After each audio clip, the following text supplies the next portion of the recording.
they work on this feedback because as every customer, when you give feedback, when you are asked for feedback and when you give it, of course you also expect that things change. And to come back also to the previous question, that's why it's very important that you have a system in place, not only a score, because you need to ensure that the feedback is actioned upon to improve the customer experience.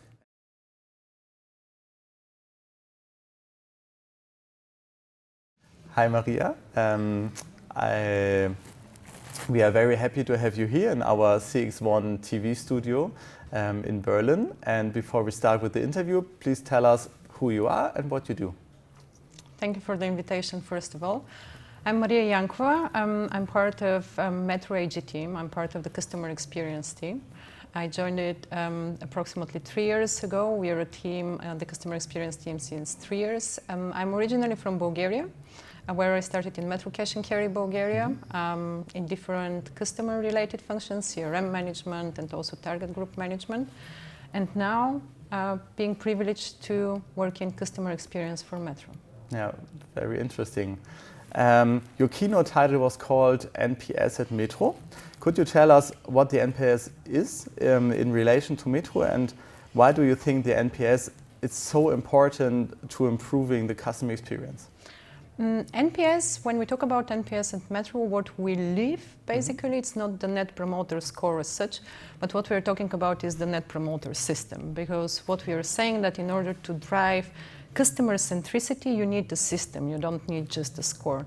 So described in simple words, what we do is the following thing. So our customers, they would come to our stores, they would shop, or they would receive a delivery, and on the next day we are going to send them a survey. In the different countries, this would be different mediums that we would use. In China, you will receive a WeChat, or you will receive an email. In other countries, a Viber. Then the customers will give us their feedback, and we will also ask them if they're willing to have a callback.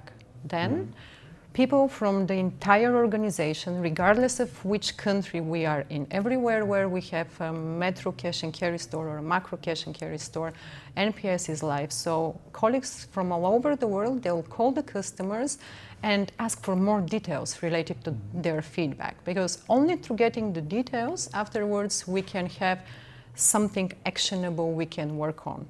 And this is where the last step comes, which basically means learning and improving. So we would gather the customer feedback, everybody would be engaged in gathering this feedback, and then everybody would be also engaged into delivering on the customer experience. So this is what we do when we say NPS. We don't look only at the score, we say it's a system because we involve the people to improve the customer experience, and that's why it's a system. And why is it important? It's very simple. This is how you really drive customer centricity.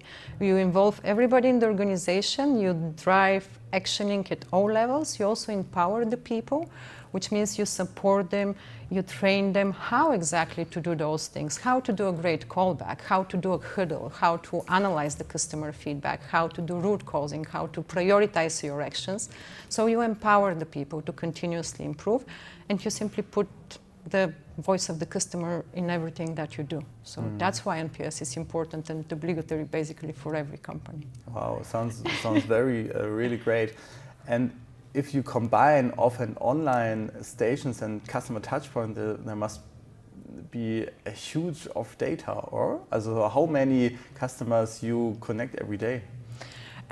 As I said, every day after each transaction that we have in our stores, our customers would receive a survey. Yeah. Of course, there will be some quarantine periods, because if you answer to our survey, we will not send you another survey in 2 months, because we don't want to spam our customers. But we do have a massive amount of information. Currently, we have, since we have started, approximately 2.5 million customer feedbacks gathered, and we have also done over 740,000 callbacks. So we do have a huge amount of information, but this information also means we have a huge amount of responsibility on our shoulders. Our country teams, they work on this feedback, because as every customer, when you give feedback, when you are asked for feedback, and when you give it, of course you also expect that things change.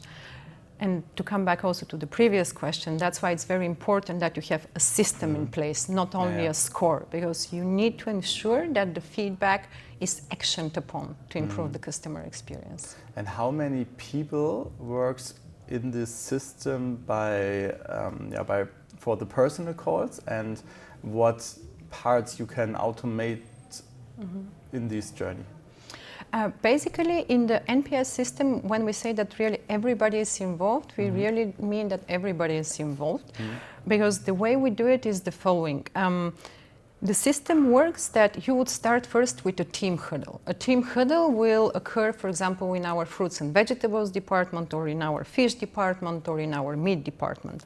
There, the colleagues, they will gather and they will discuss the customer feedback. For sure, somebody from this team will be doing a callback before that. Typically, those would be the department managers, but not necessarily only the department managers. Also, the team members, some of them, depending on the country, they also will be doing callbacks. So we ensure that there is a person who has been in personal touch for sure through a callback, but also our colleagues on the shop floor, they're in constant touch with the customers. So you see them constantly. So it's not just about the callback, but the overall interaction that you have. Those people will gather in their teams. Then they will decide what they want to do and how they want to do it. And if they need some support, they will then escalate the topics that they have to the store level, to the store huddle, where you would have the management team. Then still, if you have other topics for which you need the support from the support office, this is how we hold the headquarters in our countries, then you would escalate it. So again, everybody on different levels would be involved. And this is also the one way in which you can drive basically change and customer centricity. It cannot be just one person who is responsible for that. You need the entire organization to be responsible for that. Yeah, I understand. Okay, cool.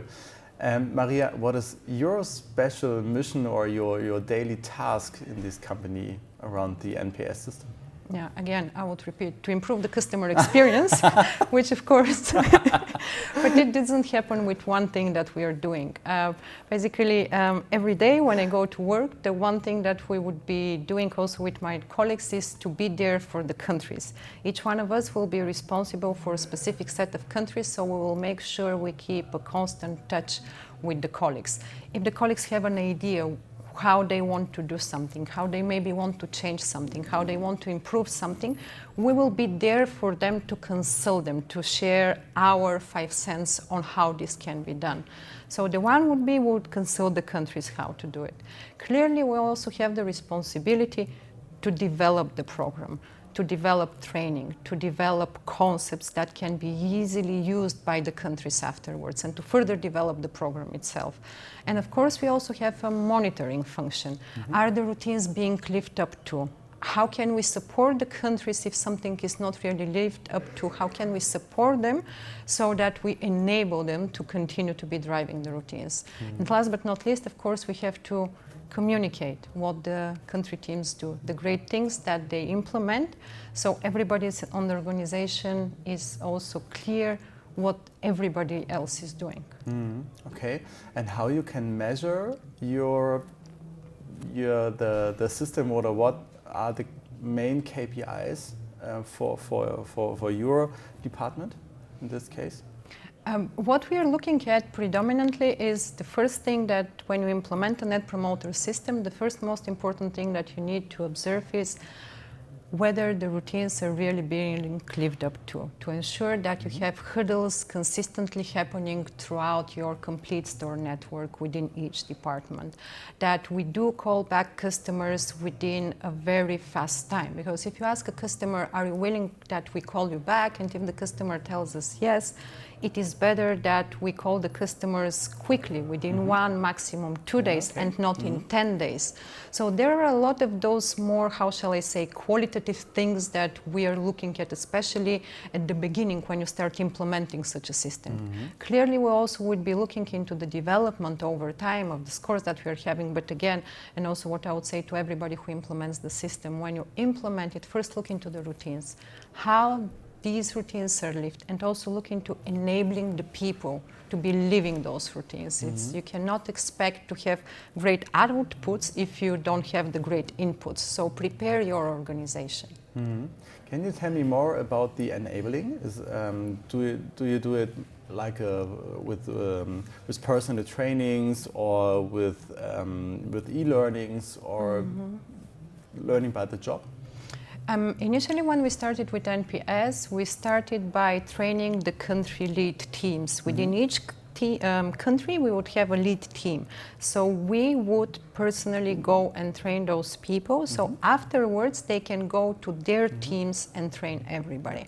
But of course, it's not, you just go, train for 2 days, and you leave. And that's it. I mean, that's not really how it works.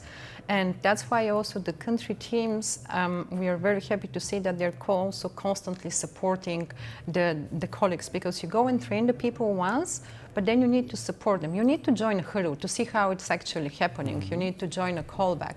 So it's not a one-off activity that you do. It's something that you constantly coach and train the people.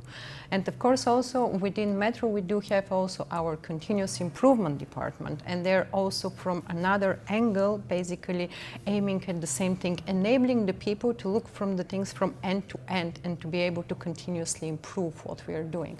So it is about training constantly, if possible, coaching every day the people so that they can act.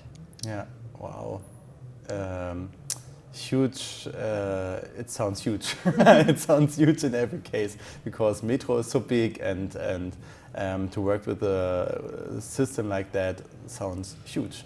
And what do you think, what chance have smaller or mid-level huge companies? Are they also ready to work with a system like NPS, or do you think no, only a huge company like Metro is with a huge team and people like you are ready to work on a professional level? I wouldn't really say whether it's about the size of the company who should work with NPS. And to have a customer-centric organization, I don't think that it's a question of the size of the company. I believe that nowadays, not only nowadays, always a company should put the customer in the center. And the Net Promoter system is a system that helps Metro to live this customer centricity. And I can only recommend it to any other company, because to me, to be customer-centric, to fulfill and also to exceed what the customers expect is the one thing that differentiates the best ones from the laggards. So I think on the long run, only through having such a system, you're able to continuously satisfy your customers and to also preserve those customers. Okay. And what do you think Metro on a scala from 0 to 10? Where is Metro in customer-centric or using the system? We are always very critical towards what we do, and only by being critical, I think you can continuously improve. I cannot name a specific number. The way we live it, I would say that we really, all of us are engaged in it. It is a 10 that we want to move forward, to improve and to do it better. Is there things that we can improve? Can we sometimes do things faster? Yes, of course we can. Is there also room for improvement that we, and also including myself, can we still build up our knowledge so we can transfer it also to the whole organization to improve? Yes, of course there is room for improvement that we can do. But the good thing is, I would say that we really live it. We live it, and everybody is involved in the process. Okay, cool. And my last question, and what is Metro's biggest challenge in the next future to be more professional in this customer-centric? I would say that our biggest challenge is also very similar to the challenges that other companies would have. And our challenge would be to continue to understand better and better our customers, and also to, in a very speedy way, ensure that we satisfy their needs. I think that we are also very good in that, because we are working in a wholesale business, so we are partner for professionals, we are partners for independent businesses, and we do strive in many different ways to really satisfy our customer needs. For example, in Germany only we would have approximately 600 regional employees, which means that basically in Germany we would have the biggest sales for regional customer advisor base, sorry. So we do aim at being close to the customers, and to continue to be close to the customers, I think this should be and is and should continue to be our main focus. Wow. I never heard a company that they are so professional working on customer-centric like Metro. So thank you very much for your time today, and I wish you a nice journey at the CX1 conference.